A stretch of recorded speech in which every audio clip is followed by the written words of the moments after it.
Sa mundo ng volleyball, kadalasan ang pinag-uusapan ay mga spike, block, at panalo sa loob ng court. Pero nitong mga nakaraang araw, isang social media post ang naging sentro ng diskusyon sa volleyball community. At ang nasa gitna ng usapan ay ang Akari Power Charges player na si Judith Abil.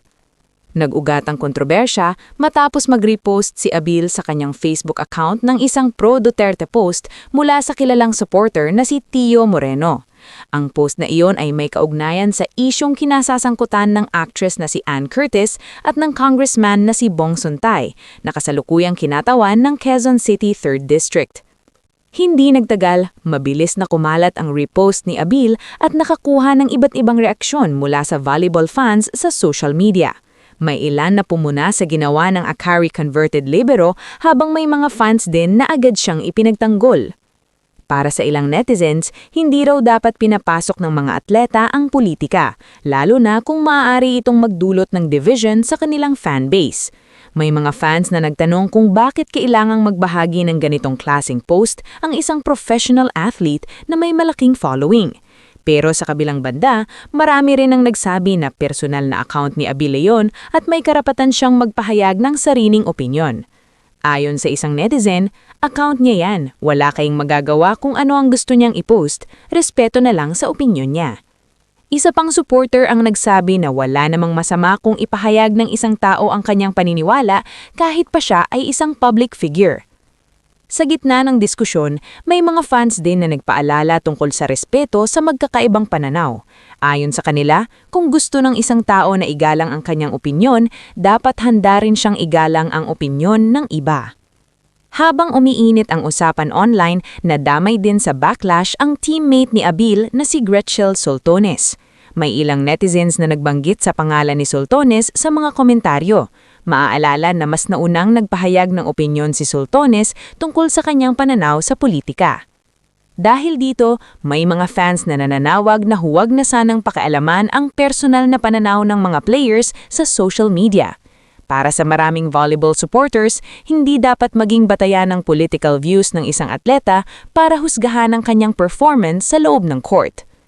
Kung babalikan natin ang role ni Judith Abil sa Akari Power Chargers, isa siya sa mga players na nagbibigay ng solid presence sa team, lalo na sa floor defense at energetic vibes.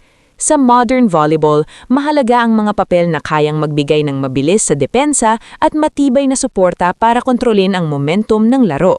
Sa tuwing nasa court si Abil, ang focus niya ay malinaw, magbigay ng kontribusyon sa sistema ng Akari. Ang trabaho niya ay pigilan ng kalaban na makapuntos at tumulong sa receive at pasa. Ganyan din ang sitwasyon ng maraming atleta ngayon. Sa panahon ng social media, halos bawat galaw ng isang public figure ay napapansin at napag-uusapan. Mula sa laro hanggang sa personal na opinyon, lahat ay maaaring maging bahagi ng public conversation. Pero sa ilang fans, mahalagang ihiwalay ang personal na paniniwala ng isang atleta sa kanyang role bilang professional player. Sa ngayon, patuloy pa ring pinag-uusapang online ang issue. May mga fans na nananatiling kritikal habang ang iba naman ay naninindigan na dapat igalang ang karapatan ng bawat isa na magpahayag ng opinyon. Ang malinaw sa sitwasyong ito ay kung gaano kalakas ang impluwensya ng social media sa sports community. Isang simpleng repost lamang ang maaaring magbukas ng malawak na diskusyon hindi lang tungkol sa volleyball kundi pati na rin sa politika at freedom of expression. Sa huli, ang tanong para sa maraming fans ay simple lang. Hanggang saan dapat makialam ang publiko sa personal na paniniwala ng isang atleta? At habang nagpapatuloy ang diskusyon, ang volleyball community ay nahaharap sa isang hamon kung paano mapapanatili ang respeto sa magkakaibang pananaw habang patuloy na sinusuportahan ng mga atleta sa loob ng court. Dahil sa dulo ng lahat, ang volleyball ay nananatiling isang sport na nagbubuklod sa fans, kahit pa magkakaiba ang kanilang paniniwala sa labas ng laro. Ha! Hala! Ha! Hala! Wow! Wow! Ang pinakasikat sa tanan. Ay, kita! Walang carefully na. Bunny girl, order, order. Samuel B! Ala siya! Kinilig! Oh my God! Surprising my teammates for Valentine's. QR code! Ano to? Senji ka. Pwede yan. Yes! Akala ko naman! Ako naman! Magandang idea yan! Kasi happy Valentine's. Kanino ito? Ito! Mister! Happy Valentine's! Ay, thank you! Ay, puta! Nakakainis!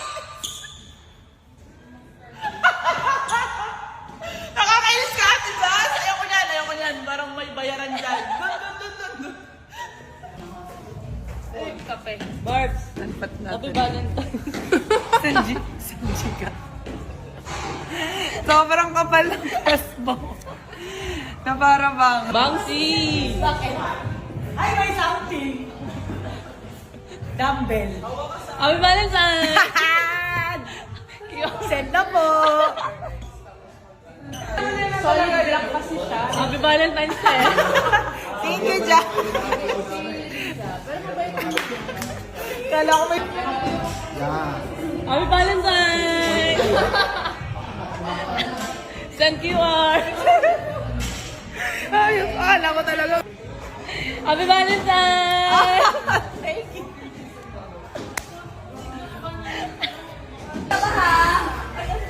Happy Valentine's, Rom! Ay! Ba't hindi mo pangalan?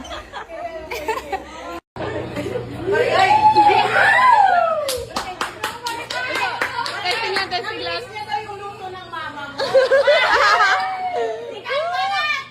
Ay, mahinang nila lang siya kayo pa rin.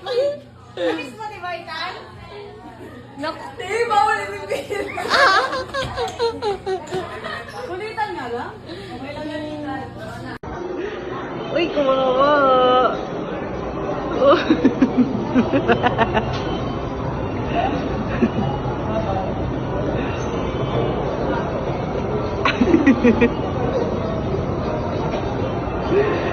Wow.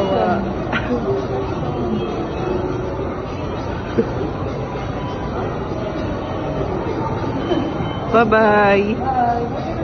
Bye-bye. Ganda naman. Bye, T.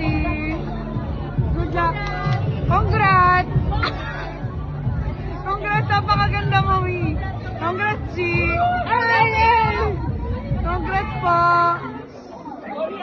Congrats.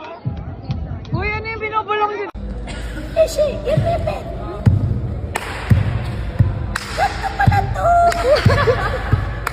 Laro na to!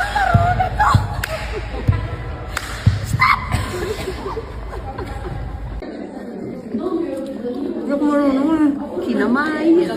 Yung marunong, okay lang yan. Basta mabusog ka. Ano? Sarap. Gutom ka, gutom? Perfect. So refreshing.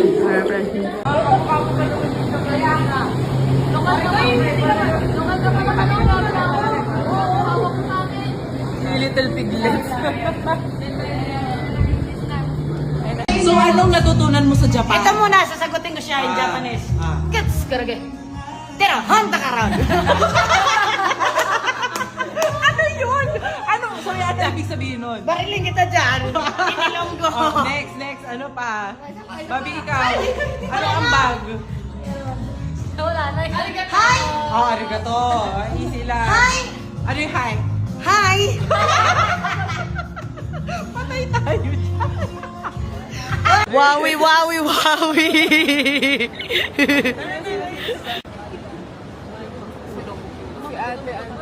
May pagpupulong po sila.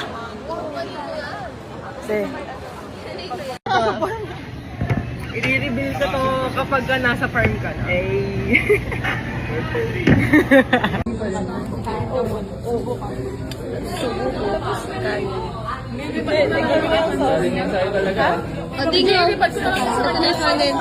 Akin yan. Ang balas. Kaya mo yan. Kaya yan.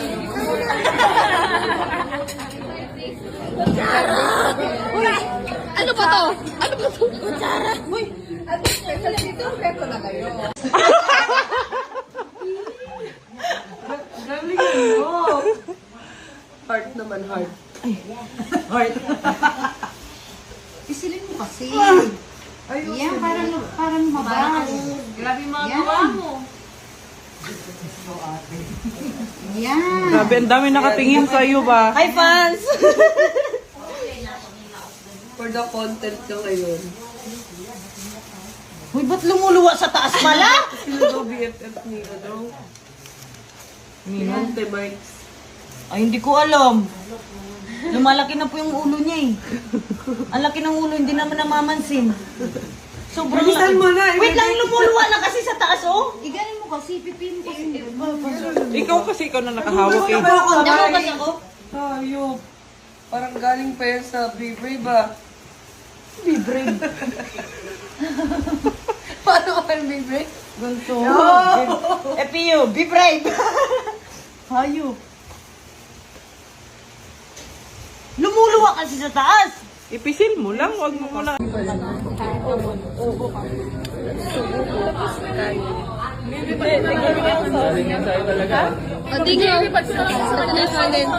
Akin yan. Ang balas. Kaya mo yan. Kaya yan.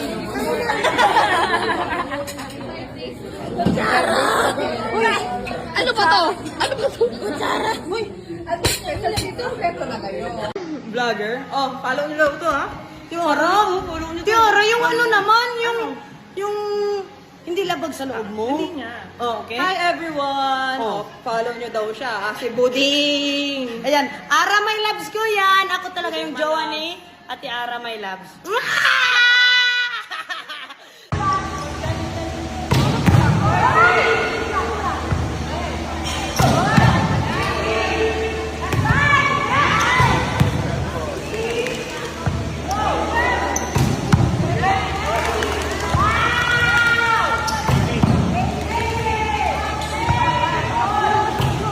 Sumakit yung balikat.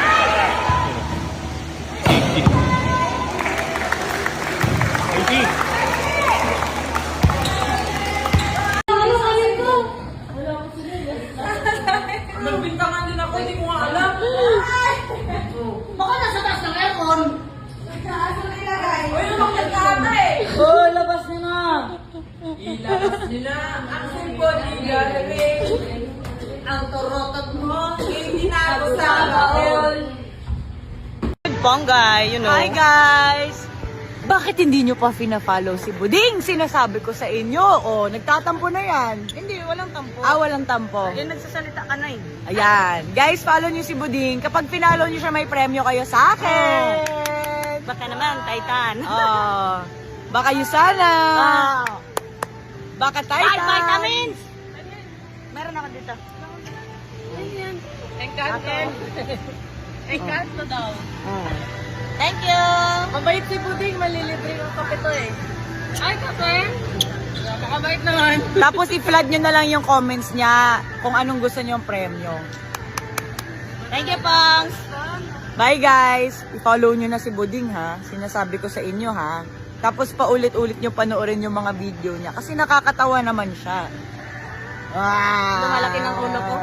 Paano kung ano yan?